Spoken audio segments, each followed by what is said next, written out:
नमस्कार दोस्तों, ASB news India के डिजिटल पैनल आपके अपने Facebook page, YouTube channel Amrish Baliyan पर आप सबका हार्दिक स्वागत है, अभिनंदन है।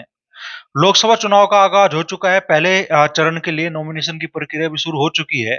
किन मुद्दों के आधार पर इस बार लोग वोट देने जा रहे हैं, उसी बारे में चर्चा करने के लिए हमारे साथ मौजूद है शिक्षक नेता। पिछले दिनों मुजफ्फरनगर में जब ओबीएस के समर्थन में बड़ी तादाद में, हजारों की तादाद में सरकारी कर्मचारी सड़कों पे उतरे, तो उस वक्त भी आपने इनकी आवाज सुनी होगी। हमारे साथ है कुलदीप मलिक जी। तो मलिक साहब, 2024 का चुनाव सामने है, सर्वे भी आ रहे हैं बड़े बड़े, और दावा किया जा रहा है 400 पार का।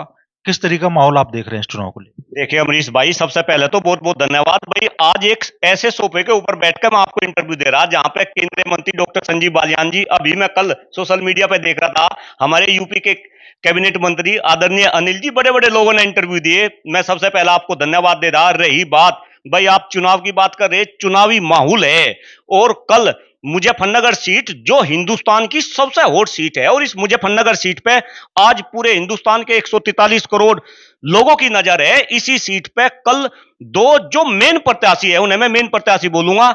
मैं आदरणीय डॉक्टर संजीव बालियान जी की बात कर रहा हूं। उन्होंने अपना पर्चा दाखिल किया, जो भारतीय जनता पार्टी के उम्मीदवार है, और इंडिया गठबंधन की तरफ से आदरणीय हरेंद्र मलिक जी ने अपना जो है पर्चा दाखिल किया। और जिस तरीके से, चूंकि आप भी चुनाव के अंदर बहुत एक्टिव है, मैं खास तौर से चूंकि पढ़ा लिखा आदमी हूं भाई, और शिक्षक भी हूं, जैसा आपने बताया, मैं जैसे बॉडी लैंग्वेज देख रहा था, और आपने भी दोनों के इंटरव्यू लिए। आपने डॉक्टर संजीव बालियान का भी इंटरव्यू लिया, आपने हरेंद्र मलिक जी का भी इंटरव्यू लिया। जिस तरीके से दोनों प्रत्याशियों की बॉडी लैंग्वेज थी, वे बॉडी लैंग्वेज अपने आप में जनता को बहुत कुछ कह रही है। कहीं ना कहीं अब इन चुनाव में, जहां तक मुद्दों की बात है भाई, अगर मैं अपने क्षेत्र की बात करूं, पश्चिम उत्तर प्रदेश की बात करूं, यहां तो किसान है और युवा है। अगर आप किसानों की बात करो तो भाई क्षेत्र के किसान भी परेशान है। आप देखो, ये तो जाट लैंड के नाम से पूरा क्षेत्र जाना जाता है। किसान की जो मेन फसल हमारे यहां है वो गन्ने की फसल है। गन्ने के ऊपर इस सरकार ने अब तक कितनी वृद्धि करी, ये भी सबको पता है। आप युवाओं की बात करो भाई, हमारे तो किसान के बच्चे ये जो है आर्मी में जाते थे, फौज में जाते थे, इन बच्चों को इन्होंने जो है अग्निवीर बना दिया। तो कहीं ना कहीं किसान का मुद्दा और युवाओं का मुद्दा इस क्षेत्र का मेन मुद्दा रहेगा। दूसरी बात जो मैं आपको बता रहा, वो ये कि ये भारतीय जनता पार्टी वो ही राजनीतिक दल है जिसने हमारे क्षेत्र को, हमारे क्षेत्र के लोगों ने इसे जो है विश्व की नंबर 1 पार्टी बना दिया, नंबर 1 राजनीतिक दल बना दिया।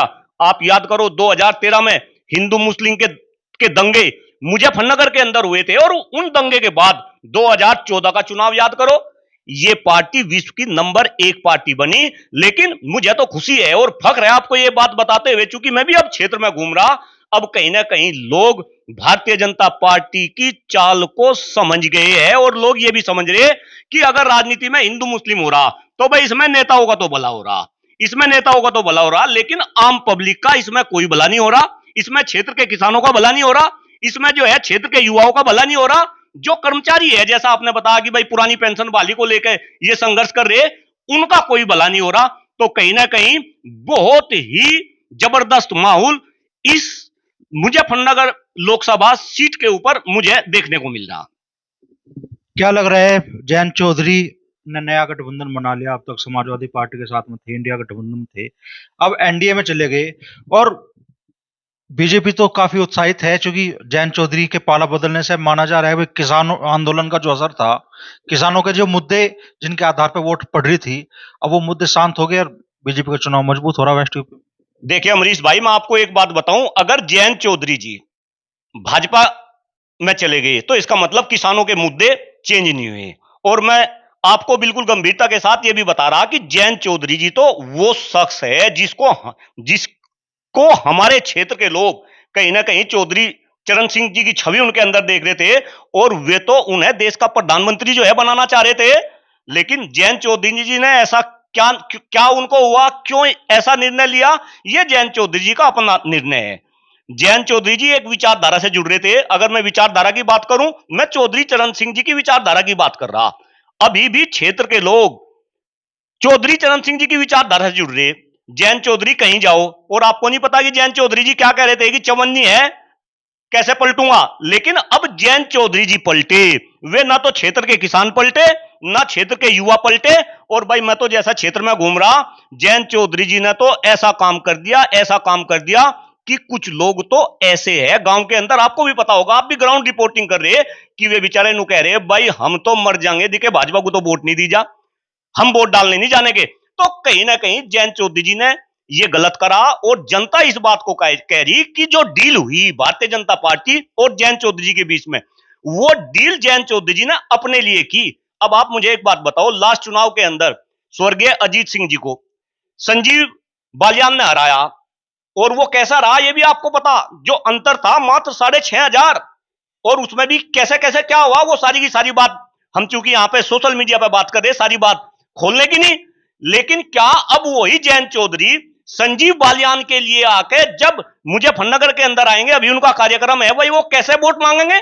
और अगर वो वोट मांगेंगे तो मेरे भाई ये मुजफ्फरनगर की जनता तो गर्दन कटा दे अपने सम्मान के लिए। मैं आपको बताऊं, बड़ी बड़ी क्रांति इस मुजफ्फरनगर क्षेत्र से हुई। आप याद करो, किसानों की लड़ाई मुजफ्फरनगर के लोगों ने लड़ी, जवानों की लड़ाई मुजफ्फरनगर के लोगों ने लड़ी, इतने बड़े बड़े क्रांतिकारी, और जयंत चौधरी जी ने ऐसा काम करा। और मैं तो कई बार सोचता हूं अब जयंत चौधरी जी किस तरीके से पलटे, अब वो मोदी जी के अंदर चौधरी चरण सिंह जी का अस्क देखने लगे। कल तक जो जयंत चौधरी एमएसपी के लिए लड़ाई लड़ रहे थे, याद करो, किसानों का आंदोलन, 750 किसानों की शहादत दी, और उस आंदोलन को अगर जिंदा करने का काम करा तो वो जयंत चौधरी जी ने करा और स्वर्गीय अजीत जी ने करा। अब अगर हमारे क्षेत्र के लोग आंदोलन करेंगे, क्या भाजपा वाले उन पर डंडा बरसाएंगे? और अगर भाजपा वाले डंडा बरसाएंगे तो भले ही जयंत चौधरी जी कुछ ना बोलो, लेकिन डॉक्टर कुलदीप मलिक भी जयंत चौधरी के क्षेत्र से आता है, जयंत चौधरी अंदर अंदर रोएंगे, देर या सबेर जयंत चौधरी जी को पछताना पड़ेगा। लेकिन जहां तक इस चुनाव का सवाल है, भाई मुझे नहीं लगता कि जयंत चौधरी जी का कुछ जो है असर होगा। मैं तो फिर बता रहा, भाई जयंत चौधरी जी कैसे वोट मांगेंगे और कैसे जनता उनके ऊपर विश्वास करेगी, ये भी अपने आप में बहुत ही सोचनीय है।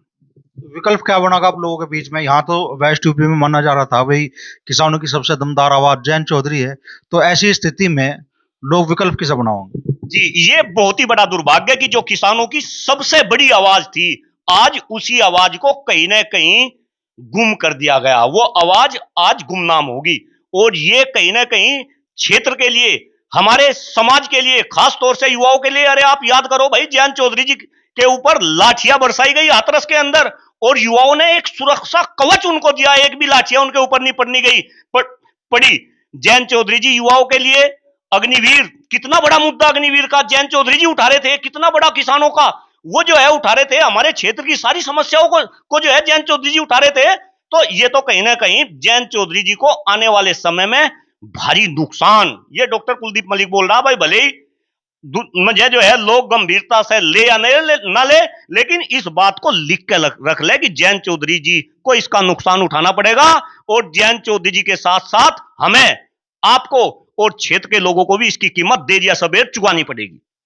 विकल्प की बात कर रहा हूँ कुलदीप भाई, जयंत चौधरी आज जिस गठबंधन में आए हैं नए में, तो अब जो खेती किसानी से जुड़ा वोटर था, उनके साथ जुड़ा हुआ था, उसके लिए अभी हम भी थोड़ी बहुत नाराजगी लोगों में महसूस कर रहे हैं। लेकिन जिस तरीके से आरएलडी के लोग इस गठबंधन के पक्ष में लग रहे हैं माहौल बनाने के लिए, वो कह रहे हैं कि भाई अभी तक हम विपक्ष में रह के समस्या उठा रहे थे, अब सत्ता का हिस्सा बन के हम समाधान की तरफ चले गए। देखिए अमरीश भाई, मैं आपको ये बता दूं, जो आरएलडी का जो मेन कैडर है वो किस कम्युनिटी से आता है वो तो बात खोलने की जरूरत नहीं, लेकिन ये जो कैडर है कहीं ना कहीं ये सत्ता के हमेशा खिलाफ लड़ता आया, ये सत्ता की गोद में बैठ के मलाई मारने के लिए नहीं है, और यही हमारी पहचान है। एक बात बताओ, अगर इस तरीके का जो कैडर है वो भी सत्ता से नहीं लड़ेगा तो भाई फिर कौन लड़ेगा? आप मुझे बताओ, अगर जयंत चौधरी जी का जो कैडर है वो सत्ता से नहीं लड़ेगा तो भाई कौन लड़ेगा? कहीं ना कहीं ये बहुत ही सोचनीय है। जहां तक आप विकल्प की बात कर रहे, एक बात बताओ, इस क्षेत्र में एक जयंत चौधरी है क्या? क्यों भाई, इसमें अमरीश क्यों नहीं हो सकता? इसमें डॉक्टर कुलदीप मलिक क्यों नहीं हो सकता? इसमें तीसरा और कोई इंसान क्यों नहीं हो सकता? अरे संघर्ष करने वाले, ये तो भाई बलिदानों की भूमि है इस देश ने, इस देश के अंदर इस क्षेत्र ने कितने बड़े बड़े क्रांतिकारियों को जन्म दिया। अरे हमारे अंदर तो चौधरी महेंद्र सिंह टिकैत का खून है। आप सोच सकते हैं चौधरी महेंद्र सिंह टिकैत कितने पढ़े लिखे थे, लेकिन किसानों की आवाज को कैसे बुलंद किया।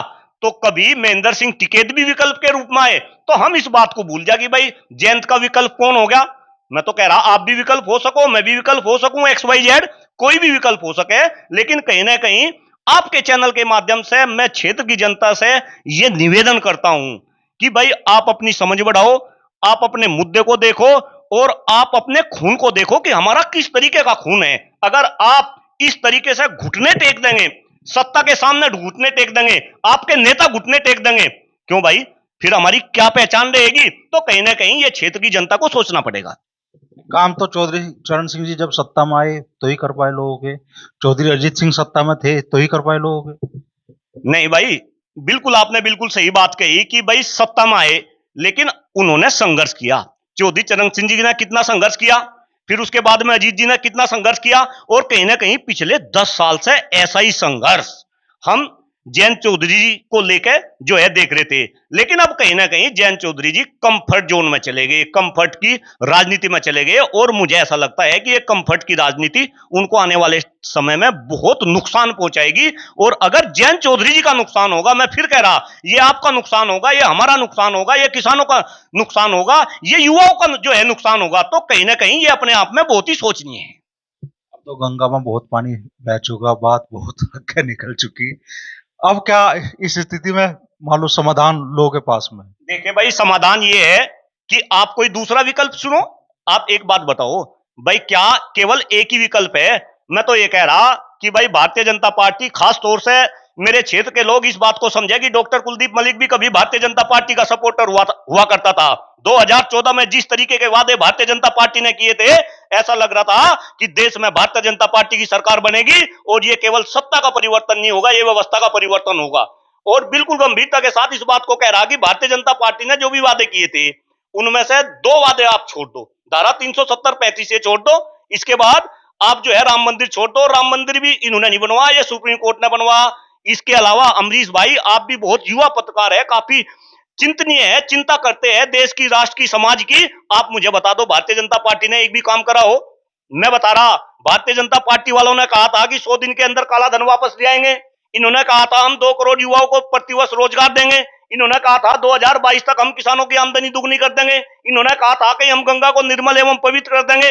इन्होंने कहा था कि हम रुपए को डॉलर के मुकाबले जो है मजबूत बना देंगे। इन्होंने कहा था कि हम 100 स्मार्ट सिटी बना देंगे। इन्होंने कहा था इस देश में हम बुलेट ट्रेन चला देंगे। अमरीश भाई, अगर ये वादे गिनवाने शुरू कर दूं तो मेरे ख्याल से अगले 5 घंटे लग जाएंगे। लेकिन है किसी के अंदर हिम्मत? अब भारतीय जनता पार्टी के नेताओं से पूछे, खास तौर से देश के प्रधानमंत्री जी तो रिपोर्ट कार्ड देने की बात कर रहे थे, कभी कोई रिपोर्ट कार्ड मिला? और मैं तो ये कह रहा कि भाई आप मोदी जी से और योगी जी से तो रिपोर्ट कार्ड ले नहीं सकते। अब कम से कम भारतीय जनता पार्टी के जो प्रतिनिधि है, जो ये हमारे प्रत्याशी है, कम से कम अब तो ये घर घर जा रहे, कम से कम इनसे रिपोर्ट कार्ड पूछो। इनसे पूछो कहां गया काला धन, कहां गया भ्रष्टाचार, कहां गई महंगाई, कहां गई किसानों की आमदनी दुगनी। अरे श्रीमान जी, आप क्या बात कर रहे हैं? और ये आज डॉक्टर कुलदीप मलिक नहीं बोल रहा, ये डॉक्टर कुलदीप मलिक की जो विचारधारा है, आज गांव गांव में पश्चिम उत्तर प्रदेश के अंदर डॉक्टर कुलदीप मलिक पैदा हो रहे हैं। अमरीश भाई, मैं आपको ये 100% आश्वासन दे रहा, और जब ये भारतीय जनता पार्टी के लोग गांव गांव में जाएंगे, तब देश का, इस क्षेत्र का युवा, इस क्षेत्र के किसान भारतीय जनता पार्टी वालों से इन मुद्दों पे बात करेंगे। और एक बिल्कुल साफ संदेश है कि भाई हिंदू मुस्लिम की राजनीति अब पश्चिम उत्तर प्रदेश से तो अमरीश भाई बिल्कुल खत्म है। और खास तौर से आपके चैनल के माध्यम से शायद ये इंटरव्यू मेरे बड़े भाई, हमारे सांसद, हमारे केंद्र में मंत्री डॉक्टर संजीव बालियान भी इस इंटरव्यू को सुनेंगे और वे भी समझेंगे कि आपके सामने कौन बोल रहा। कभी मैं इनकी तारीफ करता था, लेकिन याद करेंगे देश के अंदर डॉक्टर कुलदीप मलिक ने पिछले 15 साल से जनसंख्या नियंत्रण कानून के लिए संघर्ष किया, और यही डॉक्टर संजीव बालियान थे। इनकी वीडियो वायरल हुई थी, वो मैं बोलना नहीं चाह रहा, जिस तरीके से ये बात करते थे कि भाई इस गांव में एक समुदाय की अभी इतनी जनसंख्या, अभी इतनी जनसंख्या, और भाई यहां से जो है विधान सभा यहीं से जो है बन जाया करेगी।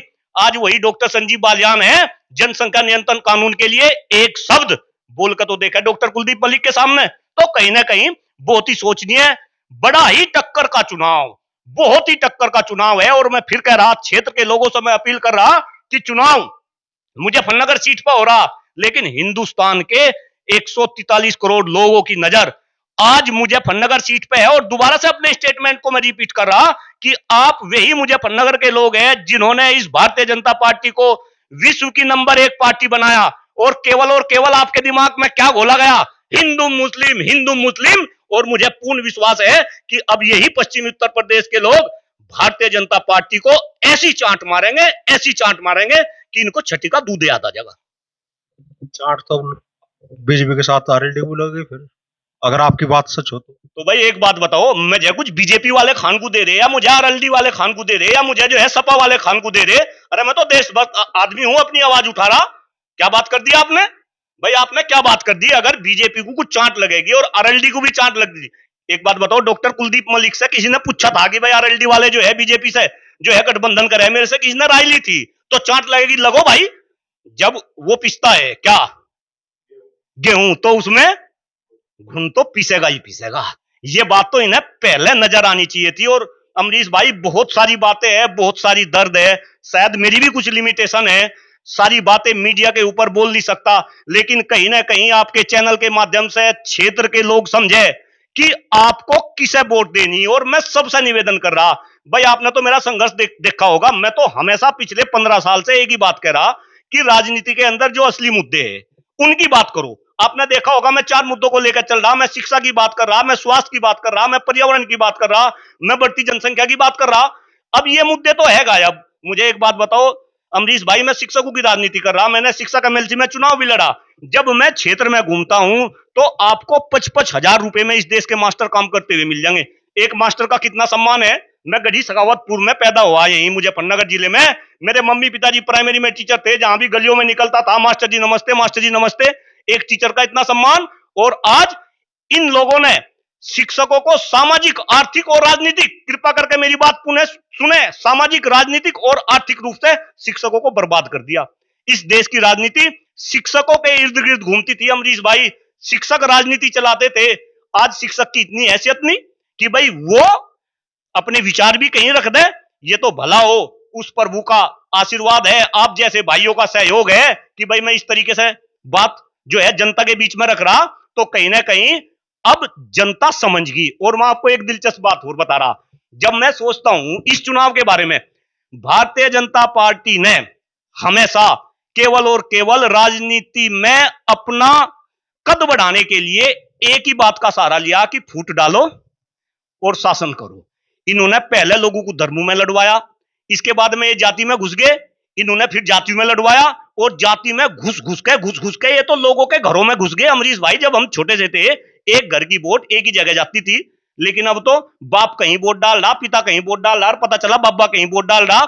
ये फूट भारतीय जनता पार्टी ने ऐसी डलवाई, लेकिन अब यही फूट भारतीय जनता पार्टी के नाश का कारण बनेगी। आप देखो, आप मुजफ्फरनगर की बात कर लो भाई, कभी त्यागी समाज भारतीय जनता पार्टी का 100% जो है वोटर हुआ करता था, त्यागी इधर से उधर नहीं जा रहा था। आज त्यागी समाज इनकी छाती पर खड़ा होगा, अपना कैंडिडेट उतार दिया। आप कश्यप समाज की बात करो, कश्यप समाज, ये सारे के सारे जो नीचे का तबका था, ये भी भारतीय जनता पार्टी का, आज इनकी छाती पर खड़े हो गए। तो जैसे इन्होंने फूट डाली, अब उसी फूट का नतीजा इन्हें भुगतना पड़ेगा। और ये मैं पश्चिम उत्तर प्रदेश के अंदर मुजफ्फरनगर की बात नहीं कर रहा, आप दूसरी जो है लोकसभा सीटों की बात कर लो। और भाई मैं तो बिल्कुल दिल से कह रहा कि भाई जैसी जाति इन्होंने किसानों के ऊपर करी, भूल जाएंगे 750 किसानों की शहादत। इसके बाद में हमारी बहन बेटियां, आप याद करो जंतर मंतर के ऊपर जिस तरीके से एक तरफ देश के प्रधानमंत्री आदरणीय नरेंद्र मोदी जी नई संसद का उद्घाटन कर रहे थे, और दूसरी तरफ हमारी बच्चियों की इज्जत तार तार की जा रही थी। भूल जाएंगे ये भूलने के नहीं, हमारे वाले भूलने के नहीं। ये तो इतने क्रांतिकारी लोग हैं, सूरजमल का इतिहास याद करो, फाटक ले गए थे दिल्ली से जो है तार के, वहीं बैठे रहे थे। तो भाई यह कौम भूलने वाली नहीं है। आने वाले चुनाव में कहीं ना कहीं मुझे तो ऐसा लग रहा कि ये तो उस दिन का इंतजार कर रहे जिस दिन वोट पड़ेगी, ये अपना हिसाब अच्छे से ले लेंगे, मुझे ऐसा पूर्ण विश्वास है। जयंत चौधरी मान लो गए हैं, एक टीस आपके मन में है, और ये टीस शायद बहुत किसान वर्ग से जुड़े लोगों के मन में है। 10 साल तक एक अलग ही पैटर्न पे आप चल रहे थे, और अचानक से मान लो 10 दिनों में ही अपना पूरा पैटर्न बदल दिया। अभी शायद लोगों की जबान पे मुद्दे चढ़ने में भी समय लगे, लेकिन क्या वाकई लोग जयंत चौधरी ने जो डगर पकड़ी है उससे अलग डगर पर चलने की सोच पाओगे? नहीं, देखो, जहां तक टीस की बात है, अमरीश भाई आप भी क्षेत्र में घूम रहे, मैं भी क्षेत्र में घूम रहा। भाई ये टीस तो सबके मन में है, और जयंत चौधरी जी ने तो किसी से पूछा भी नहीं। आप मुझे बता दो, आप भी बड़े बड़े, मैं भी बता, डॉक्टर संजीव बालियान इसी सोफे पे बैठ के इंटरव्यू देके गए। जयंत चौधरी जी ने किसी खबर होने दी किसी को? जयंत चौधरी जी ने किसी की सलाह ली? मैं यहां कई सारे नाम खोलना नहीं चाहता जिनसे मेरी पर्सनली बात हुई, किसी से पूछा ही नहीं। क्यों भाई, आप क्या कर रहे हैं? आप किस तरीके का समझौता कर रहे? मैं तो उस समझौते की भी बात कर रहा कि जो जयंत चौधरी और बीजेपी के बीच में जो समझौता हुआ, आपने अपने लिए तो समझौता कर लिया, किसानों के लिए समझौता कौन करेगा? युवाओं के लिए समझौता कौन करेगा? सरकारी कर्मचारियों के लिए समझौता कौन करेगा? आप जो है हिंदू मुस्लिम की आप तो भाईचारे की बात कर रहे थे, अब उस भाईचारे की बात कौन करेगा? कहीं ना कहीं ये 30 हमारे तो अंदर है, हमारे क्षेत्र के लोगों के अंदर है। कहीं ना कहीं जब जयंत चौधरी, भाई खाट पर तो जयंत चौधरी भाई सोता नहीं होगा, वो तो मखमली जो है बेड पे सोता होगा। लेकिन जयंत चौधरी जब मखमली बेड पे सोते होंगे और जब उनकी नींद खुलती होगी, तो कहीं ना कहीं वो भी इस बात को सोचते होंगे कि भाई अब कौन किसानों की बात करेगा, कौन अग्निवीर की बात करेगा, कौन पिछड़ों की बात करेगा, कौन भाईचारे की बात करेगा।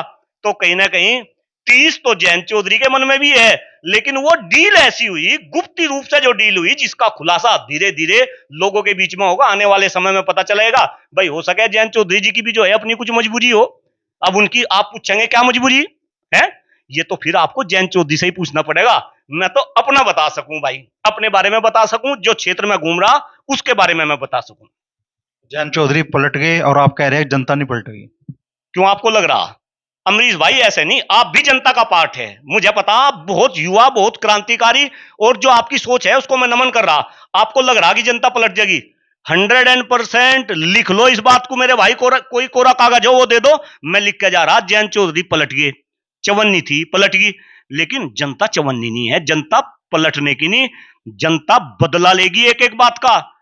जाटलैंड है, बोलना नहीं चाह रहा था जाति पे, लेकिन जाट आरक्षण की बात हो रही थी, और यही क्षेत्र के सांसद है जो कई बार इस क्षेत्र से लोगों को इकट्ठा करके अमित शाह जी के और मोदी जी के पास में लेके गए और ये कह रहे थे कि अब आरक्षण मिला, अब आरक्षण मिला।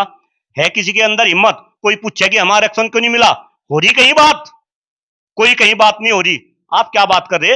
लेकिन जनता सब समझ रही चौधरी साहब, और समय आएगा इसका माकूल जवाब जनता, इस क्षेत्र की जनता देगी। मैं फिर कह रहा, यही उस क्षेत्र, यही वो क्षेत्र है जिसने भारतीय जनता पार्टी को विश्व की नंबर 1 पार्टी बनाया, और यही वो क्षेत्र होगा जो भारतीय जनता पार्टी को ऐसी चांट मारेगा, ऐसी चांट मारेगा कि शायद भारतीय जनता पार्टी वाले कभी सपने में भी नहीं सोच सकते। तो भले ही जयंत चौधरी भारतीय जनता पार्टी के साथ गठबंधन में चले गए हो, लेकिन इससे जो उनके साथ उनके समर्थक मान लीजिए, उनका वोटर मान लीजिए, अभी जो मन में टीस थी इस नए गठबंधन के वजूद में आने के बाद, वो अभी भी बरकरार है। ऐसा मान लो गांव देहात में जा रहे हैं तो हमें भी महसूस हो रहा है, लोग मन से इस बारे में प्रतिक्रिया व्यक्त कर रहे हैं। लेकिन आज हम मार्च के आखिर में बैठे हैं, 19 अप्रैल को पहले चरण की वोटिंग होनी है। जयंत चौधरी लोगों के बीच में आएंगे भी, अपने मुद्दे भी रखेंगे, लोगों को समझाने की कोशिश करेंगे। कितनी कामयाबी उन्हें मिलेगी वो तो 19 तारीख को जब लोग ईवीएम का बटन दबाएंगे तभी सामने आएगा।